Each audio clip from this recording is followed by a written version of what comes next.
मराठी मॅट्रिमोनीवर मिळतो सगळ्यात जास्त चॉईस। मराठी मॅट्रिमोनीने लाखो स्थळं जुळवली आहेत। यापेक्षा चांगली गोष्ट काय असू शकते? मराठी माणसांची number 1 choice Marathi matrimony. Sangli जिल्ह्यात जिल्हा परिषद आणि पंचायत समितीच्या निवडणुकीची रणधुमाळी सुरू आहे।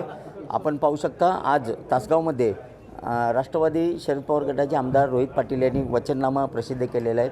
आपल्याबरोबर स्वतः आमदार रोहितदादा पाटील आहेत। दादा मला सांगा, तुमची टॅगलाईन आहे ठेवलाच आहे विश्वास तर पूर्णच ठेवून बघा, काय या टॅगलाईनचा अर्थ काय?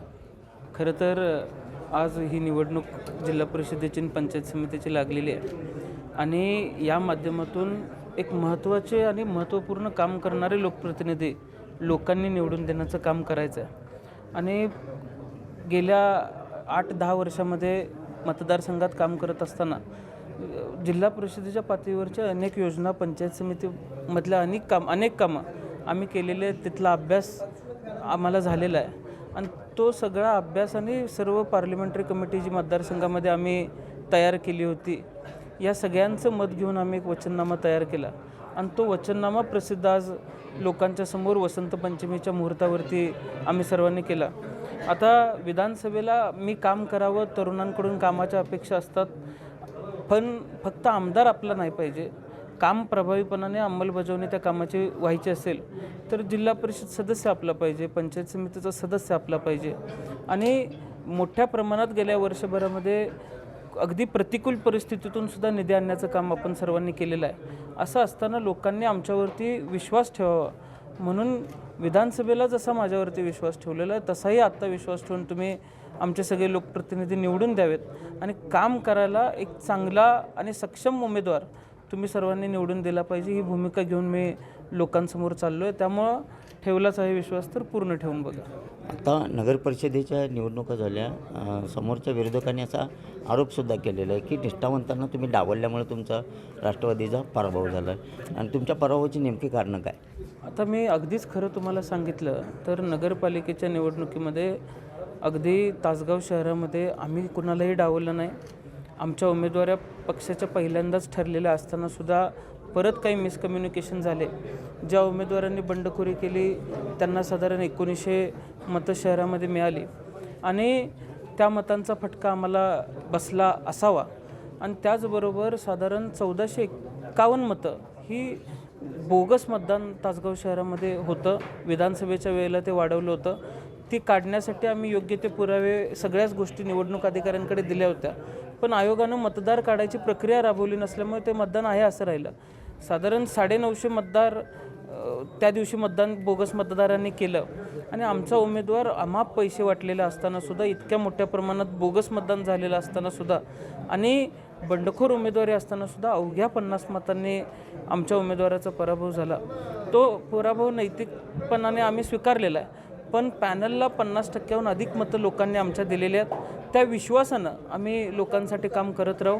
आमचा कार्यकर्ता खचला नाही, या पुढच्या काळातही खचणार नाही, किंबहुना अधिक जोमाने आम्ही विरोधी पक्ष म्हणून नगरपालिकेमध्ये सुद्धा काम करू। तुमच्यावर असेल सातत्याने आरोप केला जातो विरोधकांच्याकडनं। माजी खासदार संजय काका पाटील यांनी सुद्धा अनेक वेळा बोलून दाखवलं पोस्टर बॉय म्हणून।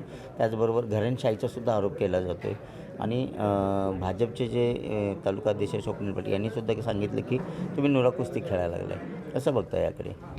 नाही, एक गोष्ट अशी आहे की संजय काकांनी माझ्यावरती घराणेशाही आरोप करण्याचं काही कारणच नाही। ते दिनकर आबांचे नातू होते म्हणून या तालुक्यातल्या लोकांनी सुरुवातीच्या काळामध्ये त्यांना स्वीकारलं होतं। आता मी जसा आबांचा मुलगा आहे म्हणून स्वीकारलेला आहे, गेल्या 10 वर्षात या मतदारसंघामध्ये काम केलं म्हणून या मतदारसंघातल्या लोकांनी स्वीकारलेलं आहे। नुसताच आबांचा मुलगा आहे म्हणून घरात बसून मतं मागितली असती तर लोकांनी आम्हाला सकारात्मक निकाल आणि सकारात्मक प्रतिसाद कधीच दिला नसता। काम केलं म्हणून लोकांनी स्वीकारलं आणि आता काम करतोय म्हणून वेगवेगळ्या पातळ्यांवरती लोक 50%हून अधिक आम्हाला प्रतिसाद त्या ठिकाणी देतात। त्यामुळे एक गोष्ट लक्षात घ्यायची आहे की गेल्या वर्षभरामध्ये सुद्धा राज्य शासनाची प्रतिकूल परिस्थिती असताना आम्ही चांगलं काम करू शकलो आणि येत्या काळात सुद्धा लोकांपर्यंत जाऊन लोकांपर्यंत पोचून काम करण्याची भूमिका ही आमची आहे। त्यामुळे संजय काकांनी काही जरी आरोप केला तरी त्या आरोपांमध्ये आम्ही काही फारसं तथ्य तपासत बघत नाही, किंबहुना आबांपासून जर इतिहास बघितला तर ते नेहमी काहीतरी बिनबुडाचे आरोपच करत आलेले आहेत। आणि या निवडणुकीला सामोरं जाताना आम्ही सर्वांनी ठरवलेलं आहे की कुणाची तरी रेष बारकी करून नाही, आपली रेष मोठी करून लोकांपर्यंत जाऊन ही निवडणूक जिंकायची आहे. त्यामुळे ते काय बोलतायत आणि ते काय संदर्भ लावून बोलतायत याकडे आमच्या कुणाचंही लक्ष नाही. आम्ही आमचं काम करतो आहे. आता काय असा वेगळा वचननामा घेऊन तुम्ही जनतेसमोर जात आहे आणि जनता तुम्हाला स्वीकारेल असं वाटतं का?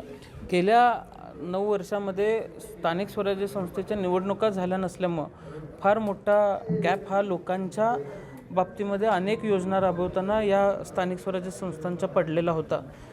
प्रशासक असल्यामुळे प्रभावीपणाने या योजना राबवल्या गेल्या नाहीत.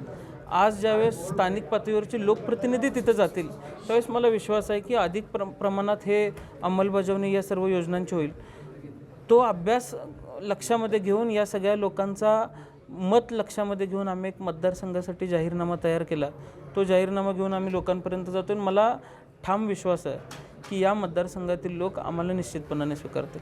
आता आबा आपल्याबरोबर नाही आहेत, पण निष्ठा म्हणजे काय असते तर आर आबांच्याचं नाव घेतलं जातं. तर शरद पवारांच्या बरोबर ते एकनिष्ठ राहील.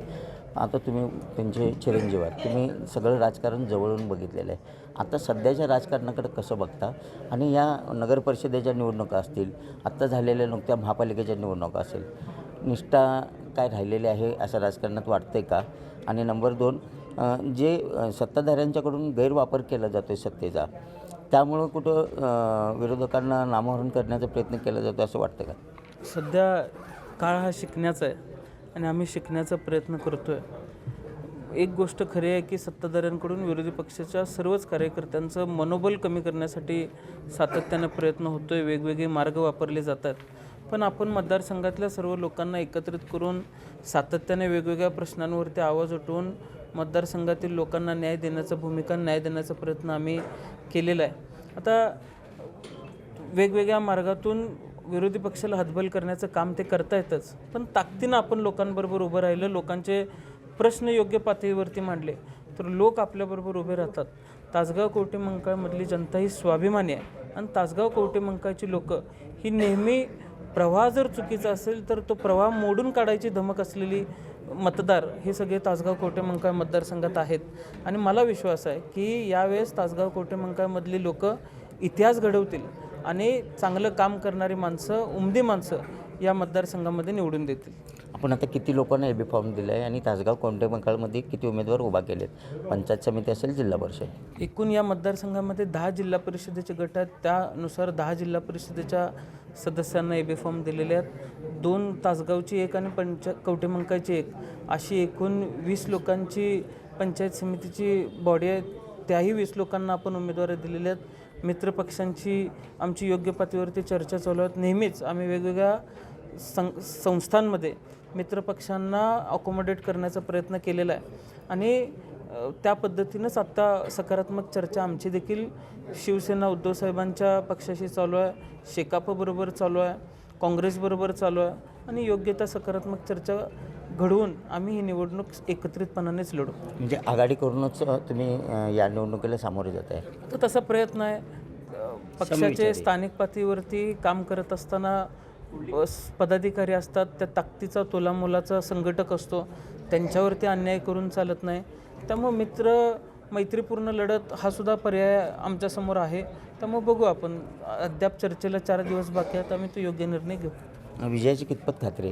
शेवटचा प्रश्न. विजयाची 100% खात्री आहे. नक्कीच आपण पाहू शकता विजयाची 100% खात्री आहे आणि तासगावची स्वाभिमानी जनता इतिहास घडवेल असं आमदार रोहितदादा पाटील यांनी स्पष्ट केलेलं आहे. कॅमेरामॅन सुजितसोबत मी शंकर देवकुळे, TV9 मराठी, सांगली. मराठी मॅट्रिमोनीवर मिळतो सगळ्यात जास्त चॉईस. मराठी मॅट्रिमोनीने लाखो स्थळं जुळवली आहेत. यापेक्षा चांगली गोष्ट काय असू शकते? मराठी माणसांची नंबर 1 चॉईस मराठी मॅट्रिमोनी.